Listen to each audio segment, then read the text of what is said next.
Today we arrive in South America and we're going to look at Argentina, see how the population is going for the next, let's say, 50 years and probably even more than that, and how it used to be back in the day. Argentina, it's in South America, you can see here, it's pretty much most, especially for those where people live, it's a flat line. Yes, they have a lot of mountains here in the western of the country, and also in the extreme south is pretty much the closest country, I think. Almost the closest one, with the Antarctica, which is something very interesting.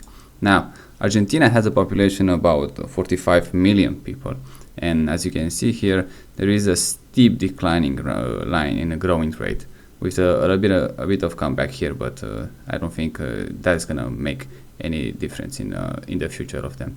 Now, in 1955, Argentinians was around, let's say, 19 million people, which is, in my opinion, a very good number to start, and they have the 27th rank world position.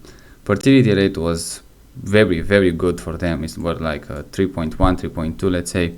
And the most of the people, even back then, they live in 1955, they live in a city, so 70% are urban. Right now, it's 96%, which is pretty much all of them, all of the Argentinians, 100%, I would say almost, they live in a city. So that again shows me that Argentina is pretty much hard to live outside one of those cities, so probably the investment in infrastructure outside of the main cities are very poor and kind of force everybody to go from the country area into the city. So kind of force you to pay all those rents. I don't know how much rent they pay in Argentina for, especially in those bigger cities, but clearly they kind of force you go there in order to live your life. Now, yearly change obviously is going down. The Argentinian migration, it's I would say low, but it's on the plus side, not on the minus, but it's going to get even lower than that. Now, by 2050, the population are still growing. So we are like 48 million people. Not that much, but like I said in my previous videos, those are official numbers, which I tend not to trust, especially in countries like second world and third world countries. So I do not believe those numbers are exactly accurate. Not even those who are from today, but they're gonna take them, let's say, for this take of the video, so kind of believe them, let's say they are the real number, but I do not think that. Now, the yearly change obviously is going down by every single year in the future, and I bet even, like I said, 2050 is gonna be pretty much on the minus. I don't think they're gonna arrive in the next 25 years with still a population plus. The interesting fact is 1955 they used to have a median age about 25 years old, so a pretty young population with a good fertility rate, with enough population, especially for 1955, to do well. That shows me if you start with that much people in this part of the world, the condition should be pretty decent to start, so they're not that bad as are in other countries. Now by 2050, let's say today, the fertility rate, it's less than half than it used to be in 1955. So that shows me one of them, it's industrialized quite hard and quite quick, not at the Western level, but it just shows when the fertility rate goes down, it's pretty much countries that they industrialize, and also some change in the culture, because you already are below replacement. So by the 2020, when the pandemic hits, so you can see even here how pandemic actually influence and how much is gonna stay with them, especially in the future. You just accelerate that process that already were on the way. But things like pandemics and even wars, and people say in my African video that wars will not influence because the pandemic did not influence and the social media doesn't influence. All of those things adds up. That is my opinion. Again, you don't have to trust it. And also in the Mexican video that I make then, when I said Mexican, it's pretty much a South America country, a lot of people said like that I'm wrong and I don't know what I'm talking about. Look, this is what my opinion it is, and we're talking here about people, not geographically. So I don't think any American would consider it such a close relationship between them and Mexico, which I think pretty much every American, which you have the border, you're gonna put you in the category of the South America, they have much more in common for obvious reason with Western European, with England, with even Germany, France, than they have with the neighbor at the southern border. But again, that's my opinion. You don't have to take it. Now back to Argentina. I do like how many people are in that part of the world, and to be honestly, as a European, we don't know that much about Argentina. I don't know anyone who goes, let's say, in a vacation there, probably because of the distance. But when you say Argentina, we're pretty much gonna say Argentinian football team. That's the best contact that I think everyone that I encounter can say about Argentina. That's the first thing that everybody kind of tells you. Is the Argentinian national football team or soccer team, depends if you live in America. That's pretty much everything that the most important thing that just goes in your mind, and for the good reason they are still a very, very well team. Now for the cities, Buenos Aires, obviously it's the biggest one, and I think Buenos Aires, it's, if I don't mistake it, it's this one right here. It's a coast city from obvious reasons. Like I said in my other videos, population choose to live around the coast or very close to the water. They got much better trade. They have, let's say, those who have the rivers, they have water supply, and so on. And the other cities, like I said, they are Cordoba. There's the second one with more than 1 million people. The rest of them are under 1 million people. So they are at least spread, but again, in the city area, they're not spread that much on the countryside from what I see here. The life expectancy in Argentina is 77 years old, so not that bad, definitely not something amazing, but again, it's pretty decent in my opinion. For the both sexes, it's 75.5, female 80, which is very good, and male 75, which is okay. Now, the median age, like I said, in 1955, it was 25 years old, and now the 2025 is going to be 32.9, so 33 years old. By the 2050, it's going to be 42, let's say. So we already have 10 years, which is, in my opinion, a lot, especially for the next 25 years. To add 10 years on the median age in population, that's a lot. And we compare with 1955, I'm not saying going to say almost a double, but it kind of goes there. And definitely by the end of the century, it's going to be more than double than it used to be in 1955. So that shows me again a population that grows age much faster than they actually can replace it, because we can see here the fertility rate is still low. Now, what that means, also migrations are not that bad in my opinion. They don't have people that leave the country, so that shows, especially from the recent history.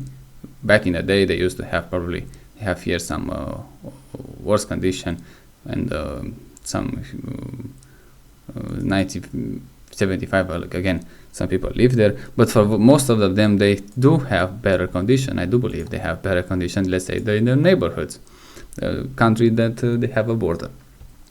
Now, having that, let's say, a very small migration from the US standard and the Western world, the European standard, those are pretty much nothing numbers. It's just nothing. That shows they are living better than the neighborhoods. And also from the yield change, you can see again that shift when even that you're doing better than people around you. If you could start comparing with the US and other countries, you're gonna see much more difference. But in the area that you live, you just hear that you're doing better, and the population is still going down, and especially with the economic crisis that they have there and all that happening there.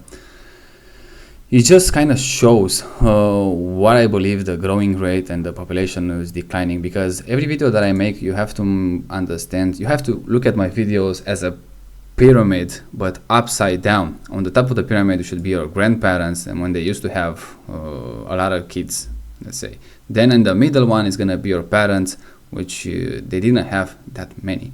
And the bottom one, which is, like I say, upside down, the pyramid, it's gonna be you.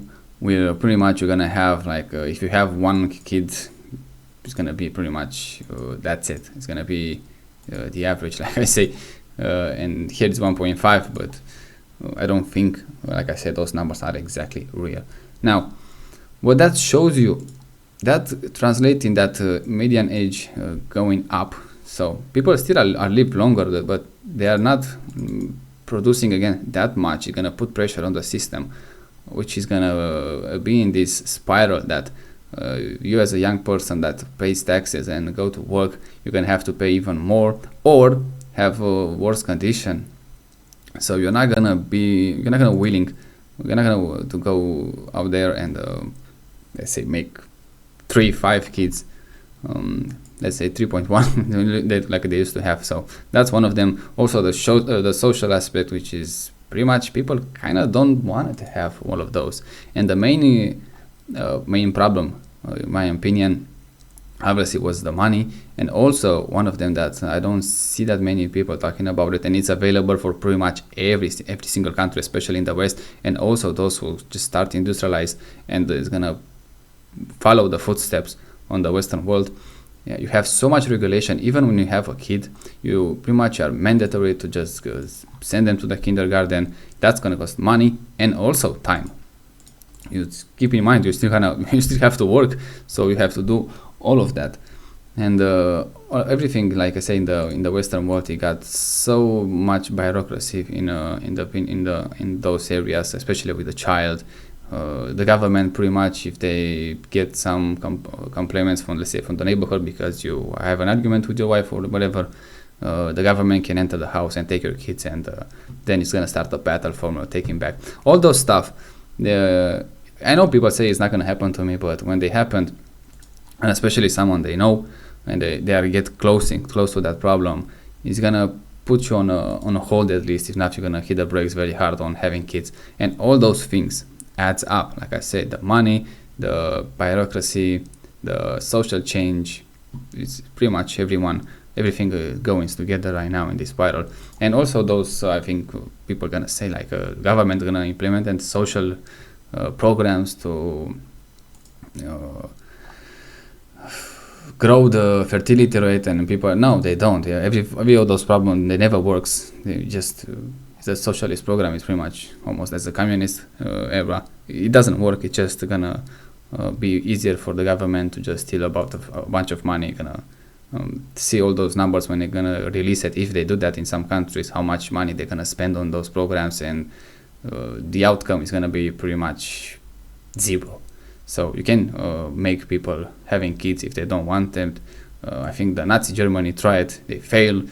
So even they was much more aggressive than pretty much any government is going to be today. So if they fail, you have to make sure you're going to fail. They're going to fail too. And keep in mind, those was 1940s, 1930s. Now with pretty much, like I say, every distraction that we have here, and how much people compare themselves with others through the social media, it's not going to work. So all those things, in my opinion, are not going to work. Now, but to end this video, is not such a bad thing. Like I say, we have to go back in population, because look at this, in 1955, 80 million people. That probably should be the true population of the Argentina, if not even lower than that. Because imagine if you have less people, you're gonna have less regulation, less bureaucracy, less taxes. Because even those countries that are losing population, you can see that trend, especially in the Eastern Europe. They're losing population, the GDP, which is not the perfect way to measure the how well a country doing, especially with this inequality. But it's gonna show the GDP is still going up, even they lose a lot of people, and also they're getting older. So it just shows how efficient people are becoming, and especially in the future, gonna be much more efficient than they are today. All those nonsense with you have to stop declining population is going to be out of the window immediately.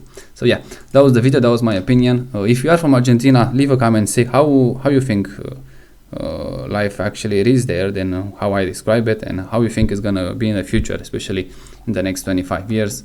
And if you are older than that, how it used to be in the past, then compare with today. So see the next video. Like I said, you don't have to agree with me on everything I said, but I make those videos to let's say shine a line about what's happening today and what's going to happen in the future by looking in the past, and try to analyze how the world, and especially the part of the population, like I say, not geographically, just strictly on the population, is going to look in the near future.